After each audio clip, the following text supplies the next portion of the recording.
seconds. Anyone still standing gets shot. One. Kill him.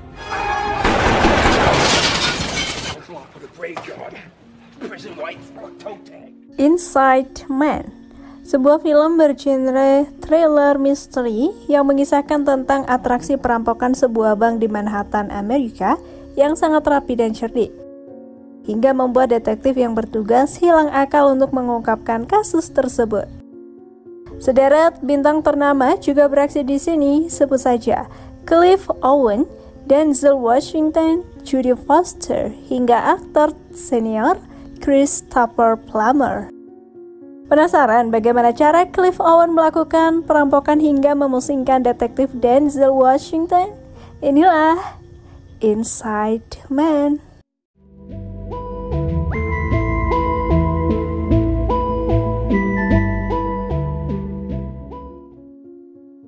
Dimulai dengan memperlihatkan seorang pria bernama Dalton Russell yang diperankan oleh Cliff Owen, yang terlihat seperti sedang berada di sel sempit suatu penjara. Pria ini menceritakan bahwa ia baru saja melakukan suatu tindak kriminal terhebat dalam sejarah. Ini bukan semata-mata soal kejahatannya, tapi bagaimana cara ia melakukannya. Dan apa tujuannya? Penasaran? Yuk langsung kita kepoin lebih lanjut. Pada siang hari yang cerah, terlihat sebuah mobil baru saja tiba di depan sebuah bank bernama Manhattan Trust. Semua orang terlihat berpakaian sama turun dari mobil itu sambil menurunkan berbagai peralatan. Setelahnya, mereka pun masuk ke dalam bank tersebut untuk merampoknya. Untuk melancarkan aksinya, salah seorang dari mereka mengarahkan senter infrared ke arah semua CCTV dalam bank tersebut, sehingga kamera CCTV menjadi silau yang tak bisa merekam apapun. Setelahnya, mereka pun melempar bom asap dan mulai menyergap semua orang di dalam bank tersebut. Your fucking face on the floor.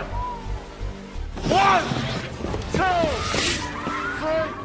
Menyadari ada asap yang keluar dari bank, salah seorang pria yang bertugas langsung menelpon satuan polisi di daerah tersebut. Namun, seorang perampok keluar dan mengancamnya. Jika ada polisi yang mendekat ke bank tersebut, maka ia akan menembaki semua sandera.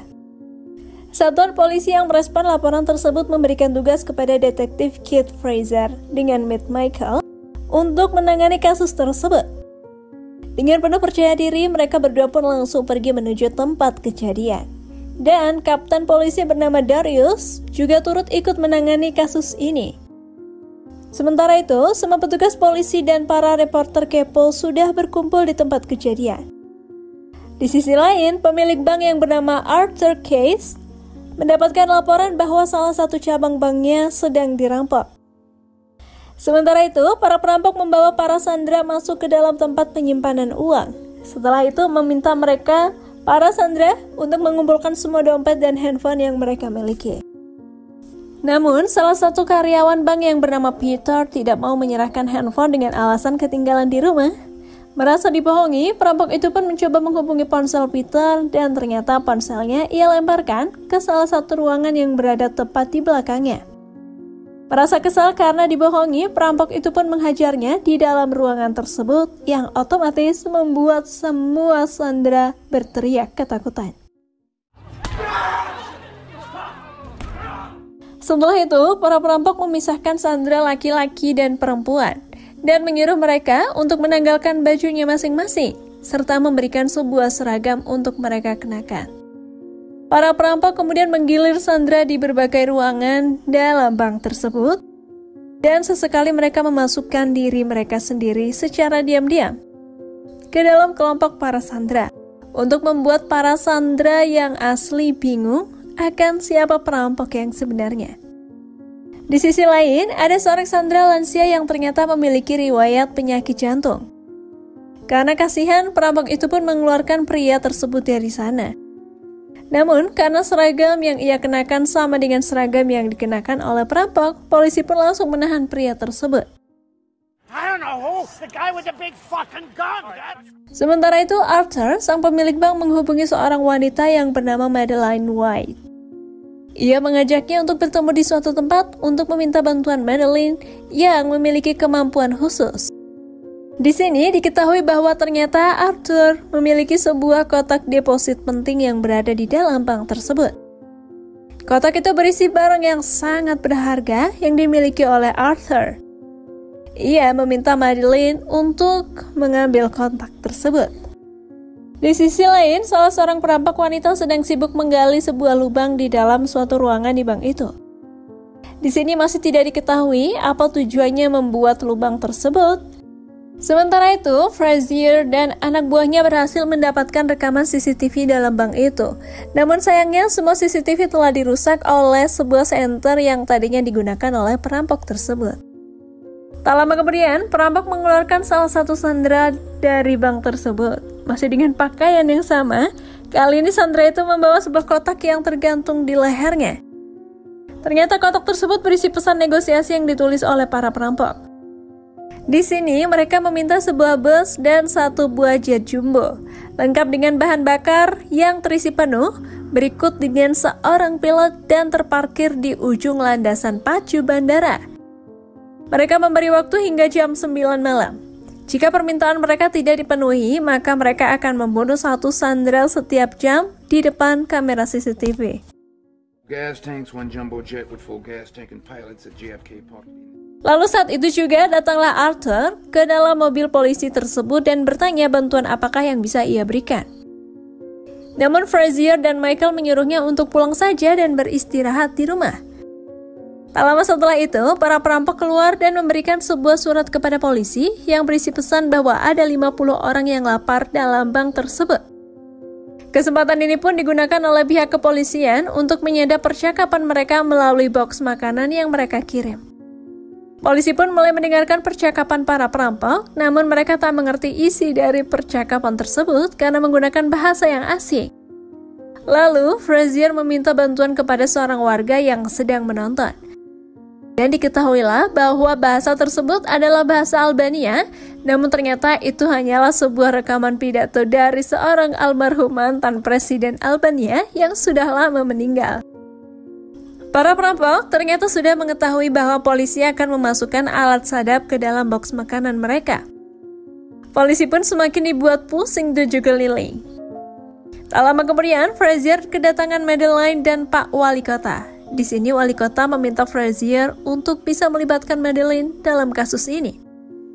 Setelah itu, Frazier menelpon Russell, sang perampok, dan memberikan telepon tersebut kepada Madeleine. Lalu Madeleine mulai menawarkan negosiasi kepada Russell bahwa ia hanya ingin masuk dan memastikan bahwa mereka tidak mengambil isi kotak berharga nomor 392 yang dimaksudkan Arthur. Russell pun mengizinkannya untuk masuk ke dalam bank tersebut. Di sana Madeleine mencoba memberikan tawaran kepada Russell berupa uang tunai sebesar $2 juta dan mereka akan mendapatkan jaminan 3 tahun penjara yang akan diberikan oleh Arthur dan Madeleine.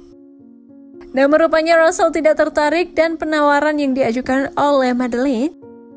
Di sini ia hanya penasaran dengan kotak yang berusaha dilindungi oleh Madeleine. Namun Madeleine tidak mau memberitahukan isi kotak yang dia maksud, tetapi rupanya Russell telah mengetahui bahwa kotak dengan nomor 392 tersebut merupakan dokumen penting bagi Arthur. Russell pun memberitahukan Madeleine bahwa Arthur mendirikan Bank Manhattan Trust ini dengan uang yang ia terima dari Nazi yang mengakibatkan kematian banyak orang Yahudi selama Perang Dunia Kedua.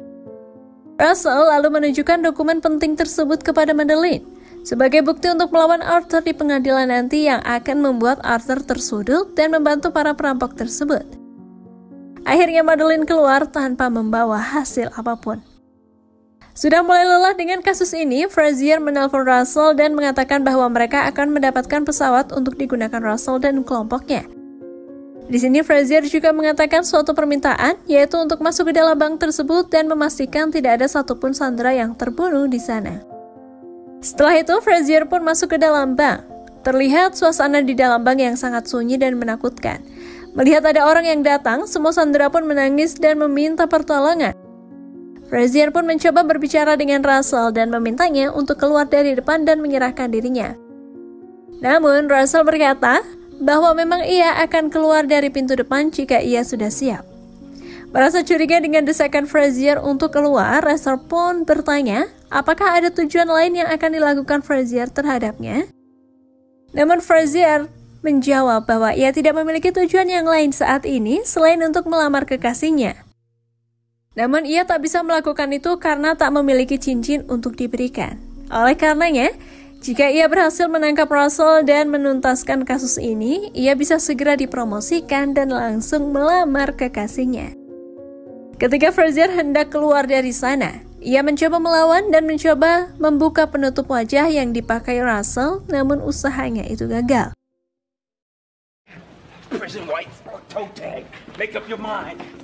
Frazier pun kembali ke mobilnya tanpa berhasil mengetahui identitas sang perampok. Dan saat itu juga ia mendapatkan telepon dari Russell dan mengatakan kepadanya untuk mengarahkan CCTV mobil polisi ke arah lantai 2 bank itu. Lalu perampok itu pun membunuh salah satu sandera yang ada di sana. Ini adalah peringatan kepada Frazier atas apa yang ia lakukan terhadap Russell sebelumnya. Setelah penembakan itu, Darius menghubungi kapten mereka dan ia mencoba untuk mengambil alih kasus tersebut. Karena menurutnya Frazier tidak mampu menemukan jalan keluar bahkan memakan korban sandera. Darius pun berencana untuk menyerbu bank tersebut dengan kesatuan polisi bersenjata. Namun ternyata rencana Darius tersebut diketahui oleh para perampok karena mereka juga memasang alat penyadap yang ada di dalam kotak permintaan yang sebelumnya mereka berikan. Menyadari hal ini, Frazier pun menghubungi Darius dan menyuruhnya untuk segera membatalkan rencana penyerbuan yang hendak ia lakukan karena ini hanyalah sebuah jebakan. Namun Darius yang tidak sabar tetap akan masuk dan melakukan penyergapan dalam bank tersebut. Sementara itu, para perampok yang mendengar seluruh percakapan tersebut mulai bersiap dan melemparkan bom asap, lalu menyuruh seluruh sandera keluar dengan menggunakan masker. Dan di waktu yang bersamaan, pintu bank itu diledakkan oleh satuan kepolisian. Lalu semua sandera pun keluar dengan menggunakan masker dan seragam yang sama. Karena hal itu pun, polisi menembaki mereka dengan peluru karet dan menahan mereka semua. Semua orang yang keluar dari bank itu kemudian dibawa ke kantor polisi untuk diperiksa.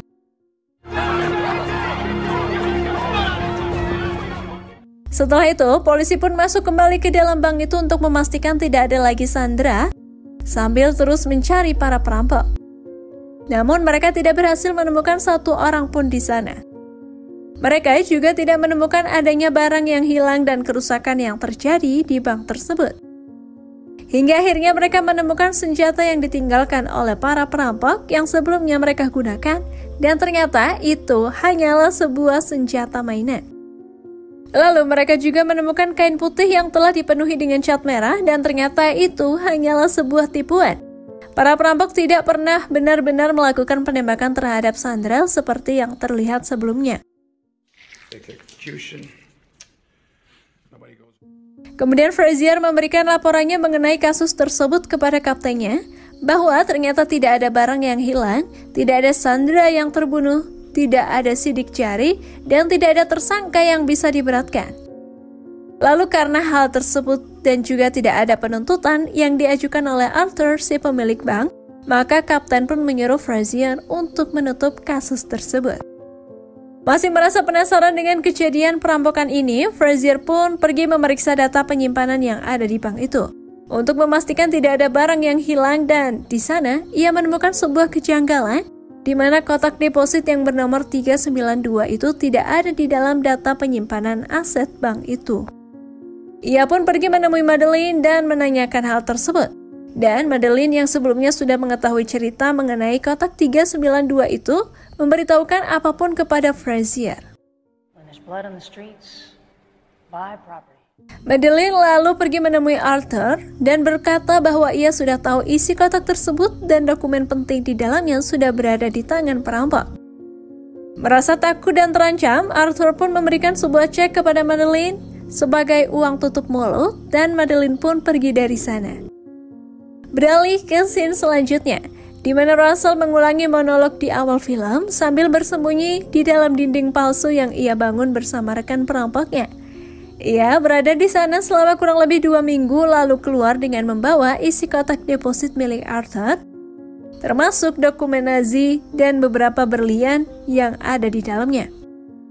Ketika keluar, Russell pun berpapasan dengan Frazier dan dengan sengaja Russell menabraknya. Russell pun keluar dari bank itu dengan teman-teman yang sudah menunggunya di dalam sebuah mobil. Ketika Frazier membuka kotak deposit 392 milik Arthur, ia menemukan sebuah cincin mewah Cartier dan catatan dari Russell yang bertuliskan, "Ikuti cincin itu." Setelah mendapat jawaban dari teka-teki Russell, Frazier pun pergi mengunjungi Arthur dan menanyakan tentang isi kotak 392 milik Arthur.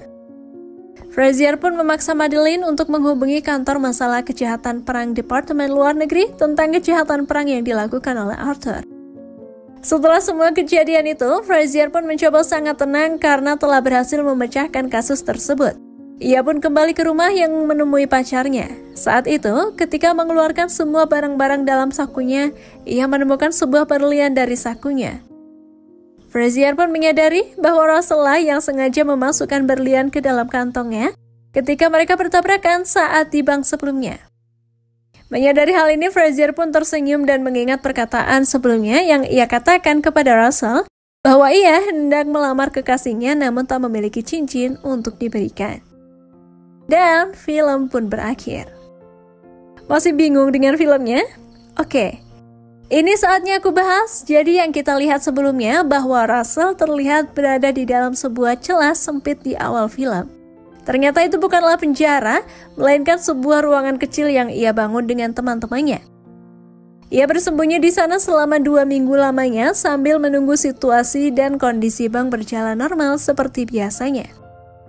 Inilah alasan mengapa mereka begitu lama dalam bank tersebut. Ternyata mereka membangun ruangan yang nantinya akan ditempati Russell. Dan akhirnya Russell sendiri pun keluar dari depan bank tersebut dengan aman dan tenteram seperti apa yang dikatakannya kepada Frazier sebelumnya, bahwa ia akan keluar jika ia sudah siap.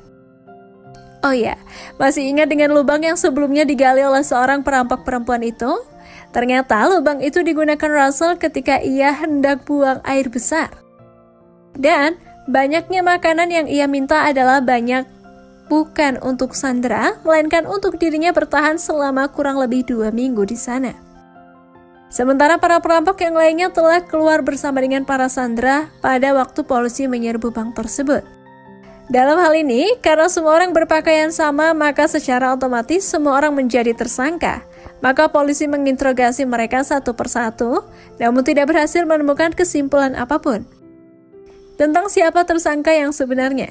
Karena mereka tak saling kenal dan sesekali para perampok juga memasukkan diri mereka sendiri ke dalam kelompok para Sandra untuk membuat mereka bingung. Asli, ini keren banget. Lalu, apakah kasus tersebut dilanjutkan? Jawabannya adalah tidak. Apa alasan Arthur tidak menuntut? Karena jika ia menuntut, sama halnya ia menggali kuburannya sendiri karena ia mendirikan bank tersebut dengan uang yang Nazi berikan. Atas kejahatan perang yang ia lakukan terhadap bangsa Yahudi pada kala itu. Di mana, seperti yang kita ketahui bersama, orang Yahudi pada waktu itu merupakan golongan bangsawan yang dirampok dan dibunuh oleh Nazi secara besar-besaran. Lalu, pertanyaan yang terakhir, apakah Russell merampok hanya untuk membuka kasus tersebut dan tidak mendapatkan apa-apa? Jawabannya tentu tidak, Ferguson. Dengan teknik dan rencana yang sempurna, Russell berhasil lolos dengan membawa isi kotak 392 yang merupakan berlian hasil rampokan terhadap bangsa Yahudi. Arthur sendiri juga tidak mendaftarkan berlian tersebut karena merupakan barang haram istilahnya. Jadi Russell bisa membawanya tanpa dituntut. Namun, apabila kemungkinan Arthur menuntut, maka Russell memiliki bukti penting dokumen Nazi yang ia bawa, serta dari dalam kotak 392 tersebut. Oleh karena itu, kasus tersebut akhirnya di atas kemauan dari Arthur sendiri. Gimana? Keren banget kan filmnya? Nantikan alur film keren dan berkualitas lainnya dari channel Nobar, dan sampai jumpa.